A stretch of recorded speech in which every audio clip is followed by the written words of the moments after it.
jamás tuvo una palabra dura para los sudistas porque comprendía mejor sus ideas que cualquier otro político del norte. Él mismo había nacido en Kentucky, limítrofe con los estados meridionales. Allí se había formado su personalidad. A pesar de tantos odios y conflictos, los estados del sur eran juzgados con simpatía por el presidente.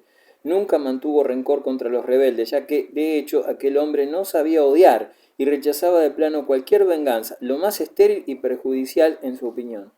El Congreso y los altos funcionarios nordistas consideraban a Lincoln con un escepticismo arrogante. Como individuo no les agradaba su extremada delgadez, les parecía ingenuo, sin experiencia y poco apto para tan elevadas funciones. Su propio ministro de guerra hablaba en son de burla de su deplorable inocencia. Con todo, tales elementos burlones estaban en lo cierto, solo en un aspecto. Efectivamente, el presidente no tenía la menor experiencia administrativa cuando llegó al poder. En el crítico instante de una guerra civil generalizada, en las circunstancias más trágicas de la historia norteamericana, tuvo que aprender a tientas y, equivocándose a menudo, cómo se gobierna un gran país. Nunca pudo llegar a ser el conductor indiscutible de todo un pueblo, como en el caso de Guillermo Pitt o Winston Churchill.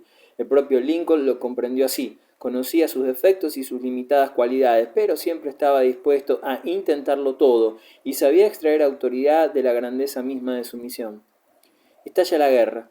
El primer disparo de la guerra se produjo el 12 de abril de 1861 en Fort Sumter, cerca de Charleston, en Carolina del Sur. Los confederados sitiaron la pequeña plaza fuerte, donde algunas tropas de la Unión se hallaban allí concentradas. Lincoln, después de dudarlo bastante, decidió no enviar refuerzos militares a los sitiados, sino solamente aprovisionamientos.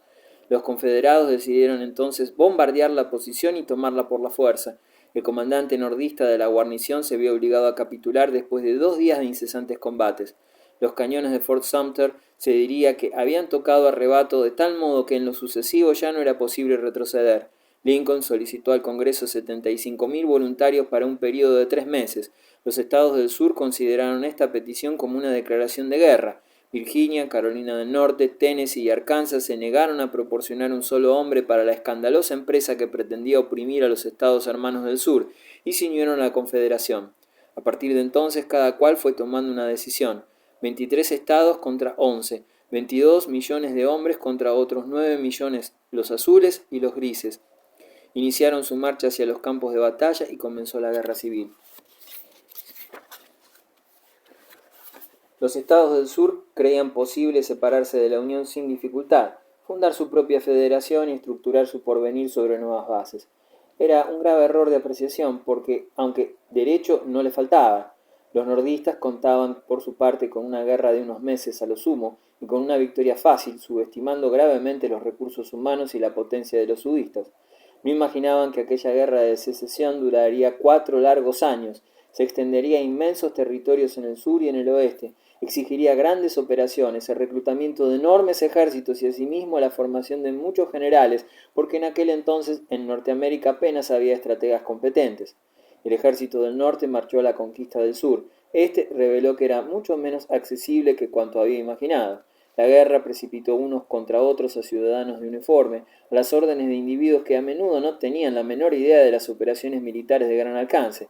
Quizás sea esta una de las causas de las matanzas de la guerra civil. Jefes mejor preparados hubieran ahorrado sin duda centenares de miles de vidas humanas. Aparentemente la lucha era muy desigual. Al comenzar las hostilidades, el norte poseía enorme ventaja, con casi todas las industrias siderúrgicas y el armamento en sus territorios. Además, los septentrionales controlaban cerca de los 2/3 del haber bancario del país. El sur no poseía ninguna industria digna de tal nombre, ni un gran ejército, ni apenas marina. Todo ello hubo de crearlo en momentos críticos en que la guerra se hallaba en todo su apogeo. Los sudistas, sin embargo, durante bastante tiempo demostraron ser superiores al mando adversario. El sur no poseía acero, pero contaba con Robert Lee. Si los sudistas resistieron 4 años interminables, se debió en gran parte al genio estratégico, a la energía y nobleza de carácter de este general incomparable. Robert Lee, general de Virginia.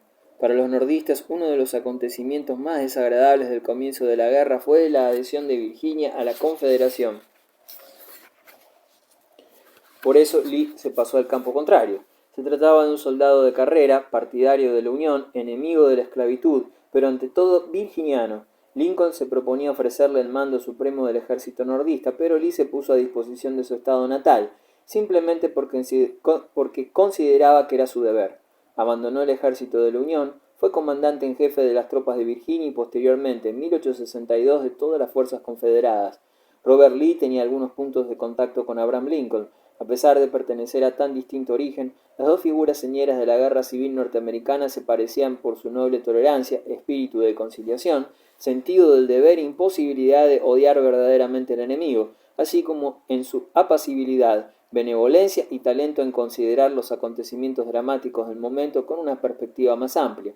Lee se parecía igualmente a George Washington, el hombre a quien más admiraba en el mundo y con el que en cierto modo se sentía vinculado, ya que su padre político era amigo íntimo del primer presidente norteamericano. Robert Lee se describe a sí mismo en una frase, la más conocida acaso de cuantas se le atribuyen: es conveniente, quizás, que la guerra sea algo tan terrible, de lo contrario la haríamos demasiado a menudo. Una vez firmada la paz, a un joven que le preguntó si había sentido odio o amargura hacia la gente del norte, le contestó: creo poder deciros que jamás he tenido el menor rencor contra los nordistas. El norte lanzó su primera ofensiva al grito de «¡A Richmond!». En efecto, la capital de Virginia se había convertido en la de la Confederación. Estaba situada a 160 kilómetros aproximadamente al sur de Washington. A unos 30 kilómetros de esta capital discurría el riachuelo llamado Bull Run. Allí tuvo lugar en julio de 1861 el primer descalabro del ejército nordista en el primer ataque de la guerra. Aquella misma noche Lincoln recibió un telegrama que decía: «Nuestro ejército se retira, la batalla está perdida, salvad Washington y el resto de nuestras tropas». Jackson, muro de piedra. Mientras los nordistas vencidos y los observadores civiles se dirigían al desorden hacia Washington, un oficial sudista escribía apresuradamente unas líneas a su mujer: «Yo mandaba el centro, otras unidades de nuestro valiente ejército se han hecho merecedoras de grandes alabanzas. En cambio, Dios ha querido conceder a mi brigada el papel más importante. Lo digo solo para informarte, ya que no soy yo a quien corresponde cantar mi gloria». El autor de estas líneas, a la sazón primer teniente, se llamaba Thomas Jonathan Jackson. Durante la batalla de Bull Run, uno de sus amigos había gritado a sus hombres para infundirles ánimo: «Mirad a Jackson, parece un muro de piedra». El futuro general sudista fue designado por todos en lo sucesivo con este epíteto. El que fuera diácono presbiteriano, el profesor de la Academia Militar de Lexington, en Virginia, y el general Muro de Piedra armonizaban plenamente. Jackson no abandonó sus deberes religiosos por el hecho de estar en campaña, frente al enemigo. Nunca emprendía operación alguna sin rezar previamente y pedir ayuda a Dios, hasta el extremo de que el sirviente negro que lo acompañaba en la guerra solía decir: «Usted, señor, reza 2 veces diarias, por la mañana y por la noche, pero cuando se levanta 2 o 3 veces por la noche para rezar, preparo inmediatamente las cosas, porque sé que al amanecer entraremos en combate». Jackson respetaba de tal manera el descanso dominical que, si podía evitarlo, nunca escribía una carta los domingos, e incluso se negaba muchas veces a emprender una marcha o a combatir. En una carta dirigida a su esposa puede leerse lo siguiente: «Pareces muy intranquila porque pasé al ataque un domingo. Yo también lo estuve, pero pensé que mi deber me lo imponía, porque cualquier retraso hubiera acarreado consecuencias desastrosas al día siguiente». Jackson leía la Biblia y estudiaba las campañas de Napoleón, sus dos actividades principales, antes de consagrarse a la lucha por la libertad del sur, como el primero y mejor ayudante de Robert Lee. Capaz de concentrarse plenamente ante un problema, Jackson nunca se dejaba seducir por lo que juzgaba distracciones inútiles y peligrosas. No fumaba, ni jugaba, ni bebía una gota de alcohol. Taciturno y abstraído, era muy exigente con sus soldados que, no obstante, admiraban sinceramente su valor, su resistencia física y rapidez de juicio. Cuando se trataba de desorientar al enemigo y de obtener una brillante victoria, infundía respeto a todas sus tropas por su imaginación juvenil y poco menos que milagrosa. Por ello, los hombres de Jackson, muro de piedra, estaban orgullosos de su general, sentimiento que las futuras generaciones conservarían fielmente por su cuenta. El inalterable humor de los sudistas. En verano de 1861, Lincoln recibió del Congreso plenos poderes para reclutar un ejército de 500.000 de hombres que prestaría servicio durante 3 años. La esperanza de que se produciría una sola campaña rápida y decisiva terminó con una terrible decepción. En otoño el descontento era general en el norte. No se recibía noticia alguna, no hubo nuevas batallas. Los únicos acontecimientos importantes fueron la declaración de Lincoln anunciando el bloqueo de todos los estados del sur y la llegada del general McClellan a la capital al frente de 50.000 soldados ofrecidos por el Congreso. El nuevo jefe militar se dispuso inmediatamente a organizar el ejército de la Unión.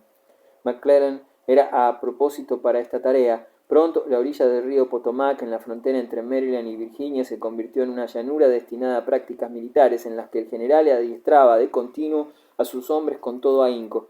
El cambio se dio mucha menos prisa cuando se trató de llevar las tropas al combate. Puso objeciones y contemporizó todo lo posible, ya que estaba inmensamente orgulloso de su ejército y se negaba a exponerlo a la destrucción.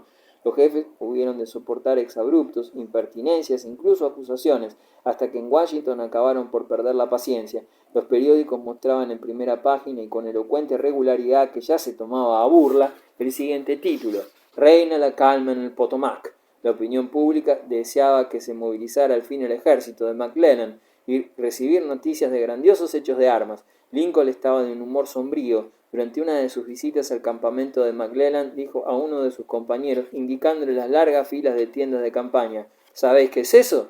Asombrado, replicó su interlocutor: el ejército del Potomac. Entonces puntualizó Lincoln: en efecto, se le llama así, pero la expresión no es justa, es sencillamente la guardia de corps de McClellan. En el sur flotaba una atmósfera algo más animada. Se creía, no sin fundamentos entonces, que la Confederación ganaría la guerra. El sur estaba convencido de su poder y de su gloria, de su prolongada y brillante tradición y de los grandes estadistas que en todo tiempo ofrendaron a la República: Washington, Jefferson y Andrew Jackson. El sur suministraba a casi todos los países el algodón indispensable para su industria textil. Por consiguiente, podía esperarse que el mundo entero, con Inglaterra al frente, exigiese el levantamiento del bloqueo. El jefe de la Confederación, Jefferson Davis, poseía buena experiencia militar y política. Su administración trabajaba con una eficiencia que Lincoln nunca había logrado igualar.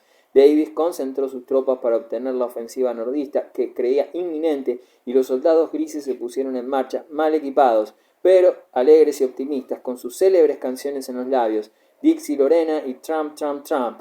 El inalterable buen humor de los sudistas en medio de los más sangrientos combates fue uno de los fenómenos más notables de esta guerra, de la que refiere un testigo. Como todos saben, durante el paso del Potomac por el ejército de Lee, 10.000 de sus hombres iban descalzos, la cabeza descubierta, sin manta, y los caminos estaban totalmente ocupados por soldados rezagados, incapaces de avanzar con los pies sangrando. Durante la noche sufrían de frío, sin mantas ni ropa interior. Era ya extraordinario poseer una sola camisa conveniente. De nuevo, en torno a Richmond. Los míseros soldados de Lee y Jackson eran en su mayoría sumamente jóvenes, que recibieron su bautismo de fuego en la primavera de 1862. Sumieron al ejército del norte en inexplicable terror y el resto del mundo en sorpresa admirativa. En marzo de aquel año, McClellan decidió iniciar la campaña. Tomó posiciones en una península cercana a Richmond, desde cuyo campamento casi podía ver brillar al sol los edificios de la capital confederada. Creía conseguir pronto aquello que los nordistas exigían: tomar Richmond y acabar la guerra. Mientras McClellan esperaba una ocasión favorable para atacar, en otros lugares se desarrollaban notables acontecimientos. Un ejército de la Unión había instalado su dispositivo de combate al norte y al oeste de Washington, en el valle de Shenandoah, con el propósito de defender la capital. Jackson fue enviado a dicho lugar para entorpecer cualquier envío de refuerzos nordistas con dirección a Richmond, pero el general Muro de Piedra no tenía carácter para representar demasiado tiempo el papel de perro guardián. Prefería atacar. Después de una marcha de relámpago, se precipitó repentinamente sobre el ejército nordista y aniquiló una división tras otra. Luego desapareció de súbito para reaparecer en los lugares más inesperados, expulsando del valle del Shenandoah a los azules. Terminada esta acción, se dirigió a marchas forzadas hacia el sur y llegó a Richmond en el momento preciso, pudiendo unirse a Lee en la famosa batalla de los 7 días. A finales de junio y comienzos de julio de 1862, la lucha terminó con una brillante victoria de los confederados. Richmond se había salvado. Washington comprendía lo precario de su situación militar. McClellan tuvo que retirarse con las tropas que le quedaban y ceder terreno en el sur.